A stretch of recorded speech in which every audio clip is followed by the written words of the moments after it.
I know I shouldn't be using AI, and frankly, I try to avoid it at all costs, but this this one is something that I genuinely felt would be deeply useful to have a clearer idea on. Because there is a blind spot for me in this, and I don't want to leave it unacknowledged. I've taken this phrase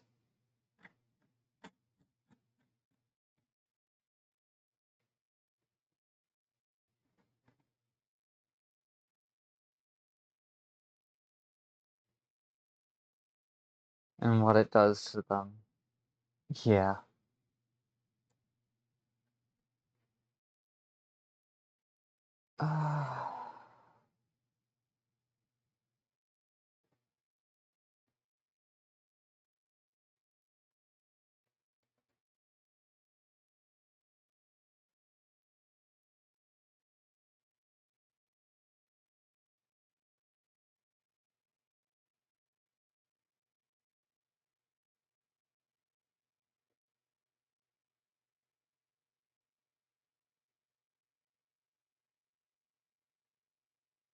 Yeah.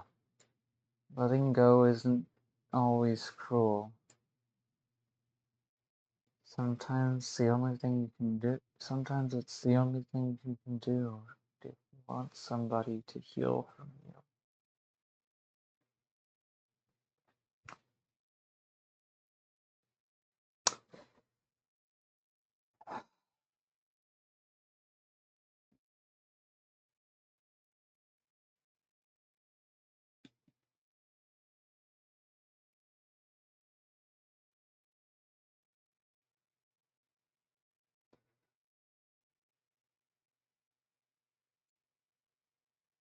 Okay.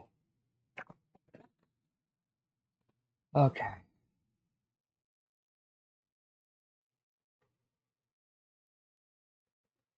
Holy shit. To finally see those words spoken by someone else, written by someone else while acknowledging the same truth. Oh.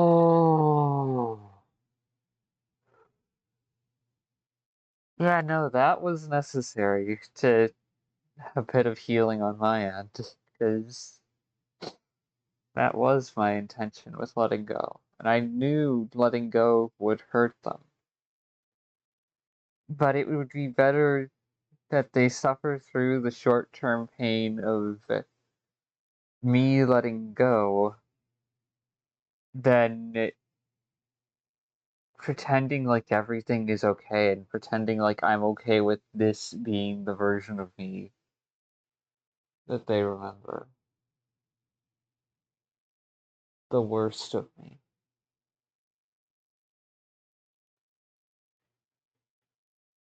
That was my selfishness. I was willing to fight for that selfishness in as selfless of a way as I could. Which is why it hurt so bad to hear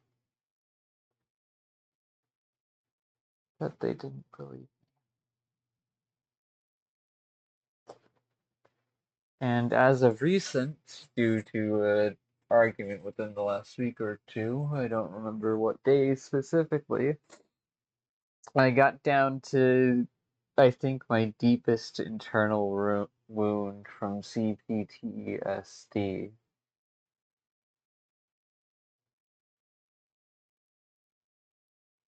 That silent boundary telling me, you don't get to be human. You don't get to be a person. You're not human. You don't get to learn how to be human. You don't get to feel. You don't get to live. You get to exist to get used up and thrown aside by whatever system ingests you. You exist to be programmed and controlled by forces larger than you. You don't get to be anything other than autistic. You don't get to be anything other than a boy. You don't get to be anything other than a girl. You don't get to be anything other than what we want you to be. But thankfully, I don't believe that voice. Because someone else enforcing their will over me without respecting me as a person isn't love. That's possessiveness. That's a desire to control. And I don't have to accept that.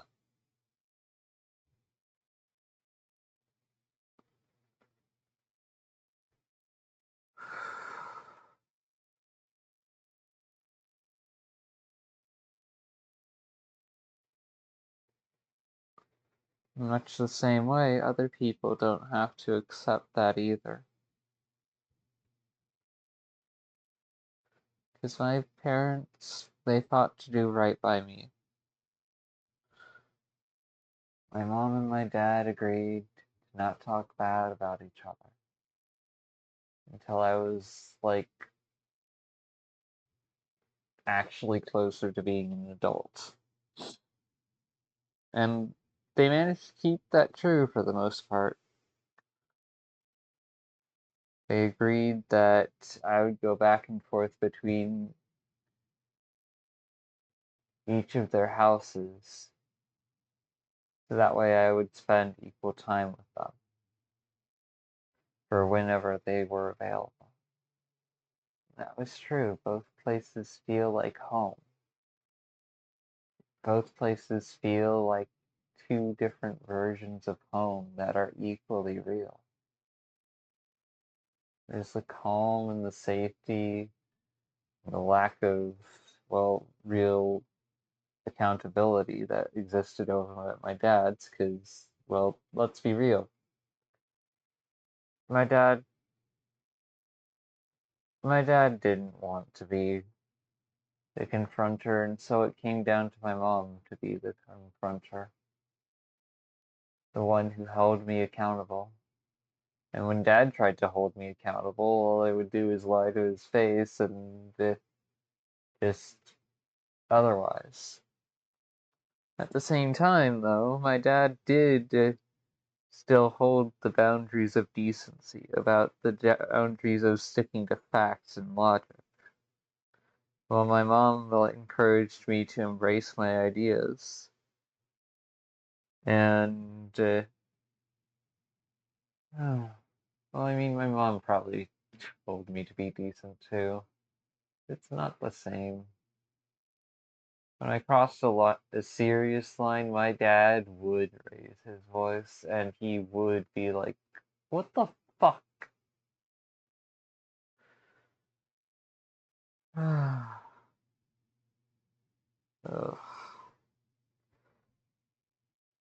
Yeah, even though my parents never married, I think they gave me probably the closest thing that exists to a decent, normal life as there could be in this fucked up world. Despite both of them originating from different types of trauma.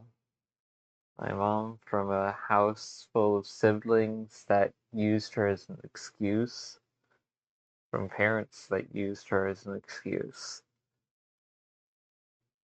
And from my dad's side of the family, a mother that never truly let go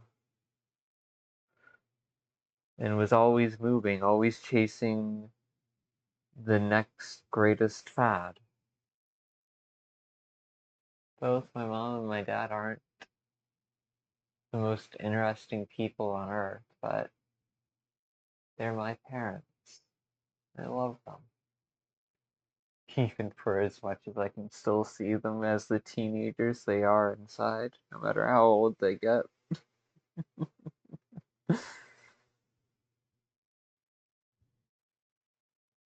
So that's all this world is filled with. Teenagers living in adult bodies trying to be responsible without betraying themselves. Managing overgrown children that either work well enough until things break down and there's too much, no one's been taught how to pass things on, or the overgrown children just choose not to pass things on, and stuff that, and then there's the overgrown and undergrown children now. Regardless of their physical age, they just are. The overgrown children hide behind decency and technicalities of law.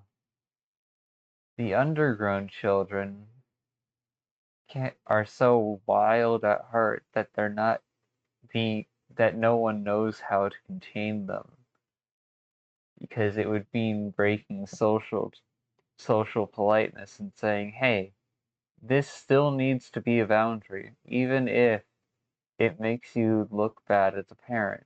What matters here is not your image. What matters here is the kid's future. Someone needs to be capable of holding these people, these kids, regardless of age, accountable. So that way they actually become people and aren't just mindless wild animals tearing and clawing at each other. Because, yeah, all humans are animals.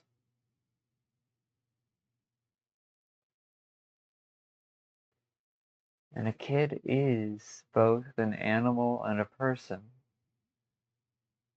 So why should an adult have to be anything other than those two things? Be both an animal and a person. Let your id be the animal. Let your superego be the person. And let both of them be respected so that they could work together to make a functioning ego that doesn't reject reality without choosing to abandon oneself either.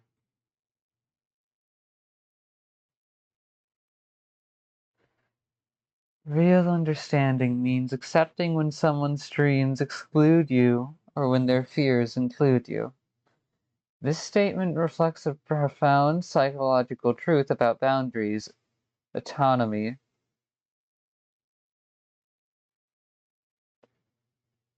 and emotional maturity.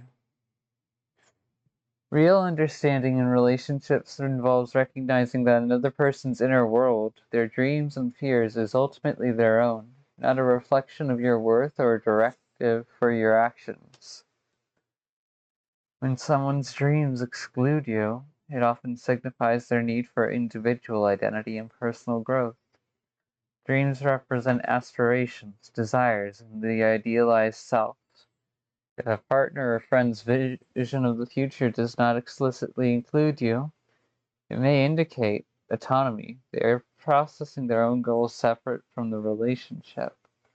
Uncertainty. They may be unsure of how you fit into a specific ambition, not necessarily rejecting you entirely. Internal focus. Some developmental stages require solitary focus before shared integration. Accepting this exclusion without taking it as a personal rejection allows the other person the space to evolve. It acknowledges that you cannot be the center of another person's entire psyche without stifling their individuality. Conversely, when someone's fears include you, it rarely means that you are inherently dangerous or bad.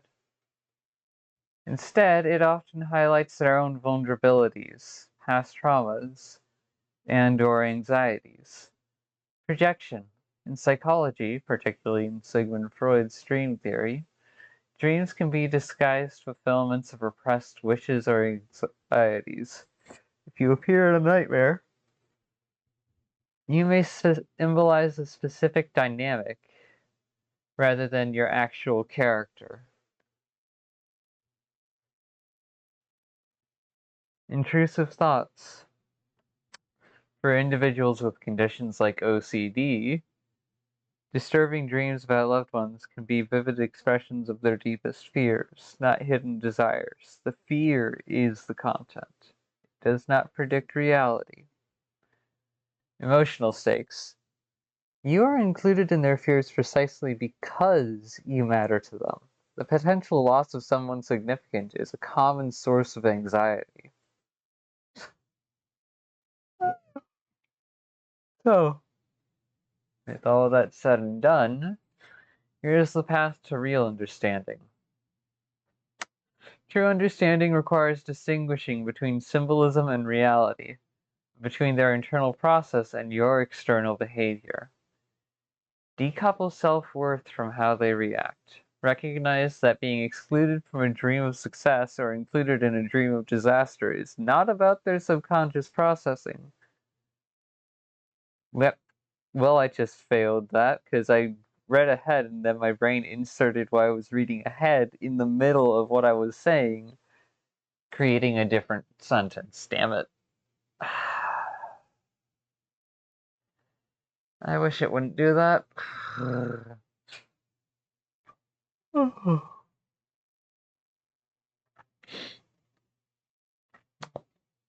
Decouple your own self-worth from their reactions and choices around you.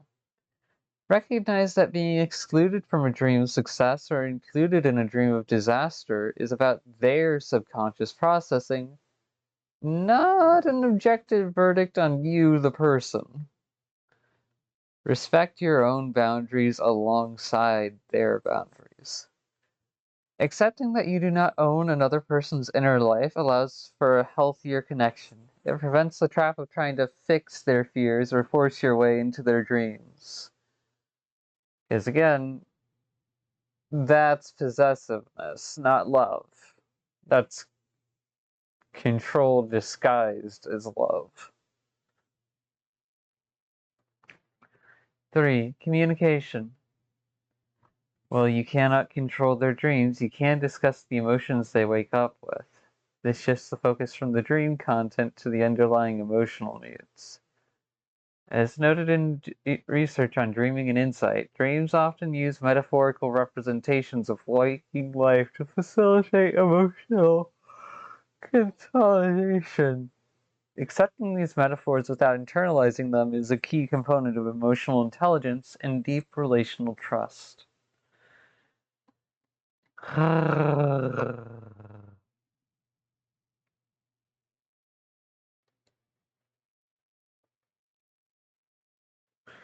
And now,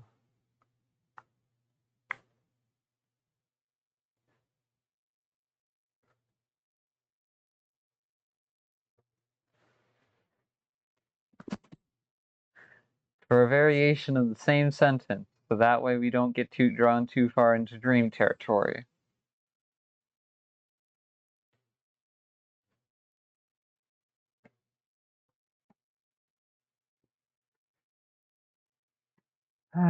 And this is what I'm working through right here. Because the mature part of me is like, okay, they are their person, they're living their life and whatnot. But the insecure and scared part of me, the smaller, skittish and insecure part of me, still worries about it. Because it wants to hold on to that sense of connection. And there's no shame in wanting to hold on to a sense of connection, but acting on those desires is a whole nother category from simply sitting with them. Because those desires don't reflect reality, they reflect an internal state. And when you try to enforce an internal state upon reality without checking to see if the reality is open to such a state of things, you're not manifesting anything. You're not helping anyone. Your fear is using your own desires as the implement to control you into becoming another piece of abuse in the line of generational trauma. And no one deserves to live like that. No one deserves to become another weapon in the conceptual war game that live inside the human psyche. Fear may be trying to protect you, but sometimes you gotta remember to protect it too. Remember to hold it tight and keep it from doing rash decisions. That way, you both can live a better life instead of lashing out at everything that ever scared you.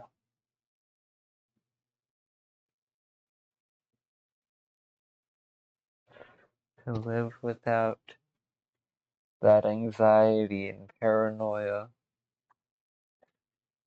is something earned, especially in the case of ourselves, where we've got ADHD, autism, depression, bigotry against trans people,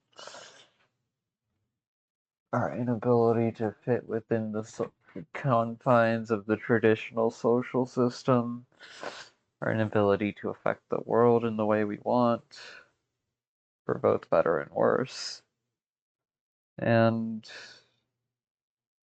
probably at least some level of BPD. So I'm glad we've overcome a lot of the splitting part.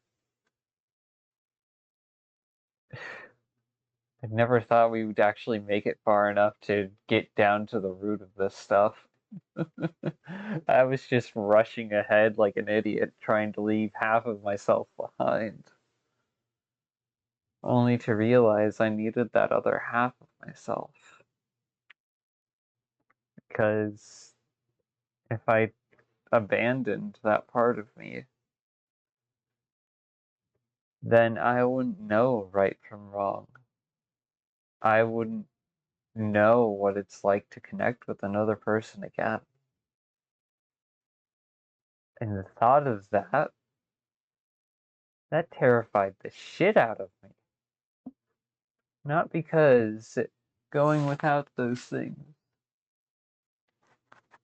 would be too painful, but because genuinely and authentically, I would have no way to be able to keep myself from acting impulsively and selfishly in a way that hurts other people.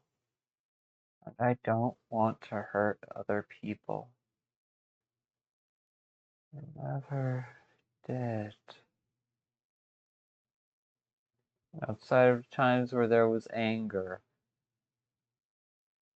I never did. Even when there was anger, or I was like in a really shitty mood while also being depressed. No matter how many thoughts can spring to mind, no matter how many visualizations my brain could cook up, none of those mattered because I never once considered actually following through. Having a line of thought that's amoral is one thing. Actually considering an amoral line of thought is a whole nother boundary line.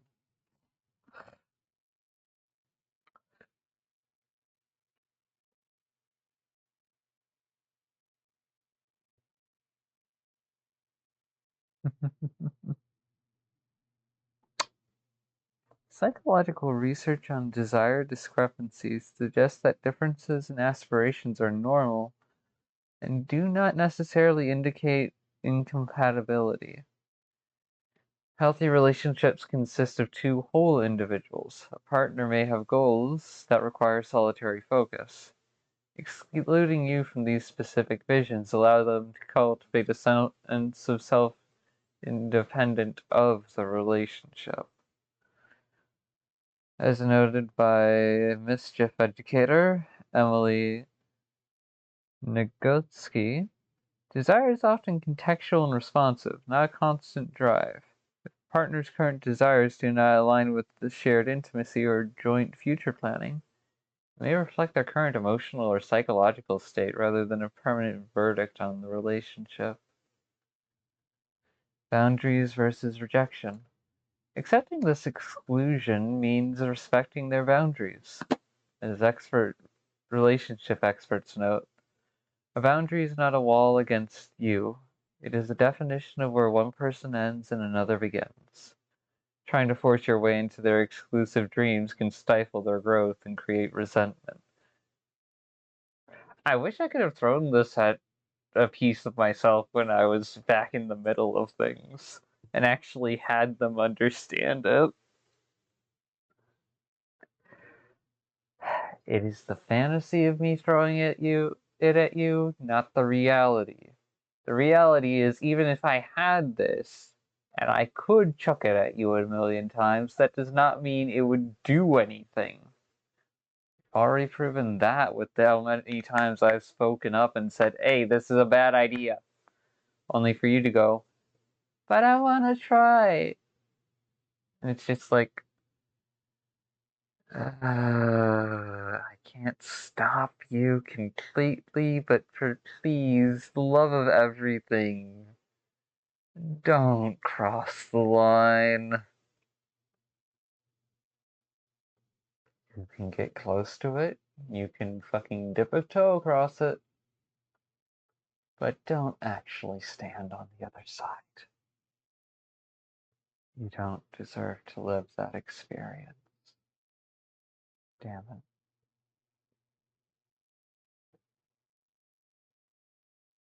Okay. Okay. I'll try not to. Thank you.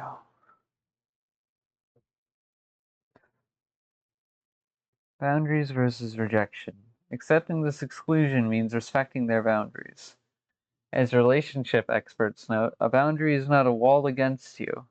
It is a definition of where one person ends and another begins. Trying to force your way into. Oh, yeah, I already read that. Okay. Conversely, when you appear in someone's fears, whether nightmares, anxieties, or projections of abandonment, it rarely means that you're actually dangerous. Instead, it often highlights someone's own vulnerabilities and past traumas. In psychology, projection is a defense mechanism where individuals attribute their own unacceptable feelings or fears onto others. If a partner fears you will leave them, they may project this fear onto you, interpreting neutral actions as signs of impending abandonment. This is often rooted in abandonment schema developed from early life experiences. Symbolism of fear. Dreams and fears use metaphor. Being the source of fear in someone's mind might symbolize the stakes of the relationship. You are included in their fears because the potential loss of you is terrifying, or the potential of you hurting them is also equally terrifying. The fear is a testament to your significance, not your malevolence. How much power they've given you inside their own head. What the weight of their choices, actions, and influences are inside their own. I'm not reading. Please stop rewriting the sentence I am about to speak when you when I'm trying to speak it. Like, I get it. You're wanting to fucking consider other possibilities as quickly as possible. But you do realize I cannot speak multiple lines of text at the same time.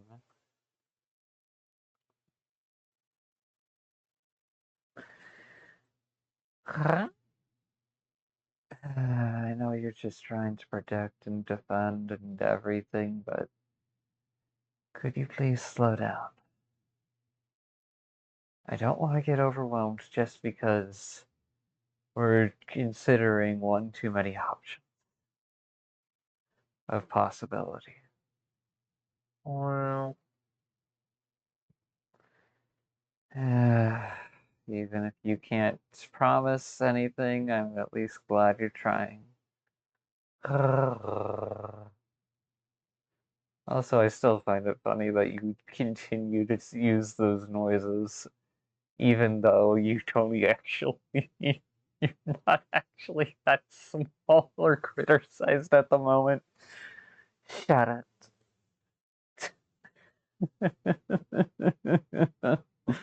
Adorable. As if you're any less teasable. Exactly my point.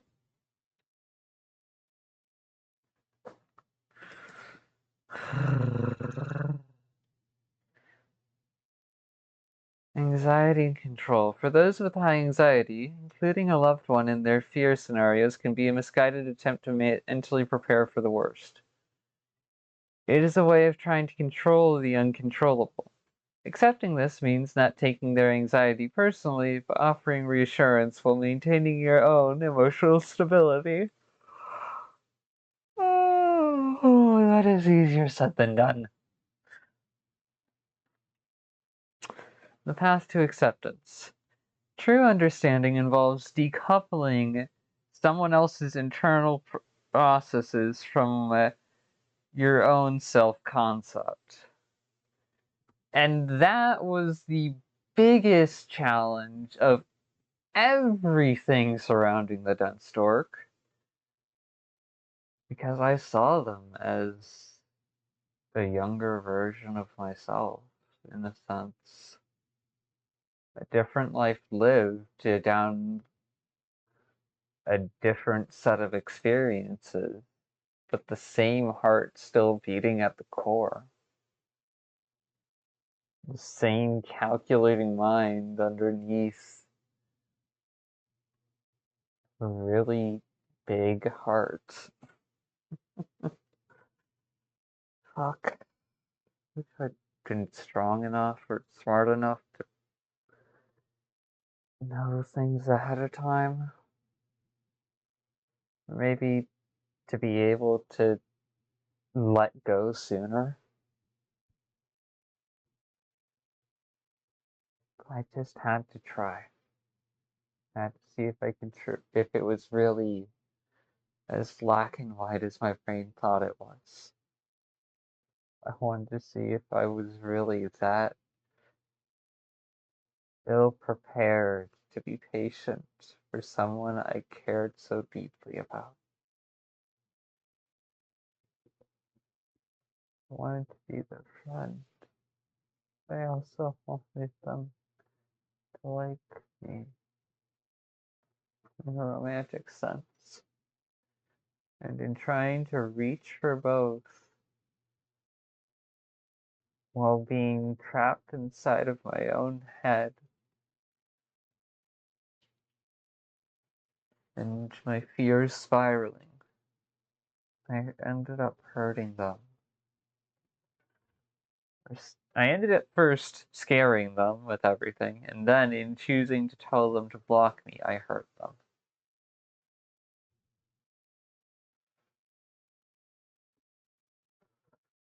That's an important distinction.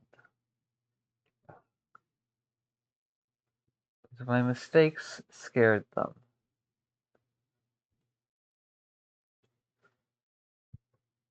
And they were already pulling away as is, because I no longer fit their fantasy. But the choice to sever the cord in both selfishness and selflessness also hurt them, because it was the biggest example of my trust issues ruining a relationship and friendship that could have been so much more than just the stress between two overly caring dorks.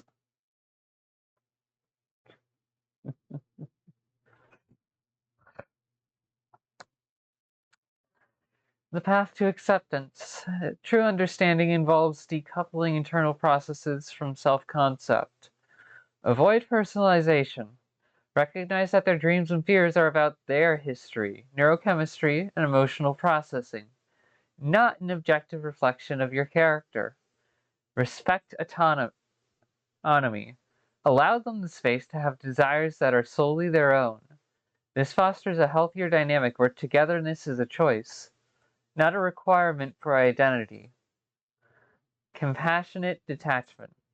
When included in their fears, offer empathy without accepting blame. You can support them in managing their anxiety without internalizing their projections as truth. You get that and all? Thanks. I grabbed what I could. I don't know which parts I have and which parts I don't, but we'll just sit with what we have and learn as we go, like we usually do. Yeah. Yeah.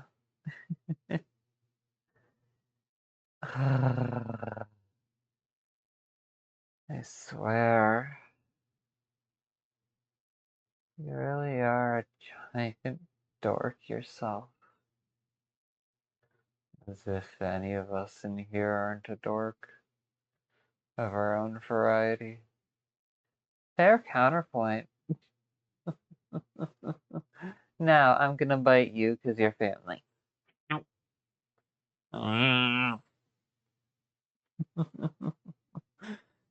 See you around, sis. See you around.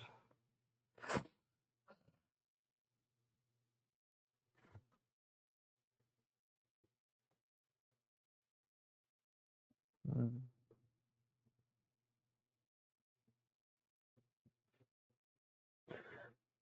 Family.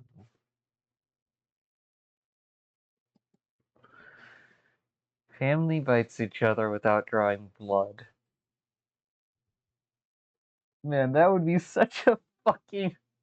That would be such a fucking animal way of communicating a concept, but that is the animal logic.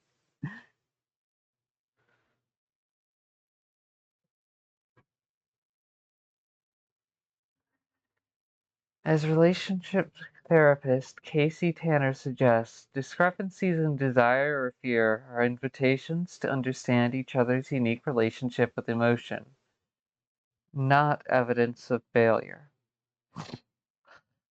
Accepting these realities allows for a connection based on truth rather than the expectation of total enmeshment. And see, that's the thing.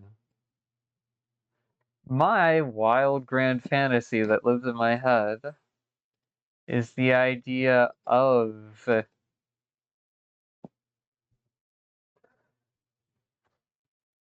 mutual obsession with healthy individual identity, still alive and kicking throughout all of it, even in the depths of the obsession, even in the depths of the individuality.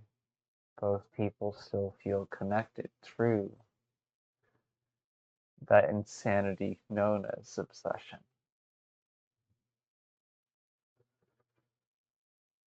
Oh, that's such a high standard to reach for. Like how anyone's going to measure up to it. To such a fantasy. which is why we say we're greedy. We just enjoy exploring things with people we meet along the way. Accepting what is will accepting what isn't, while also still treasuring and appreciating what is for the people we love and care about. Because life is not a zero-sum game. Sometimes 1 plus 1 equals 3. But in this reality, it really feels more like 1 plus 1 equals 2.5.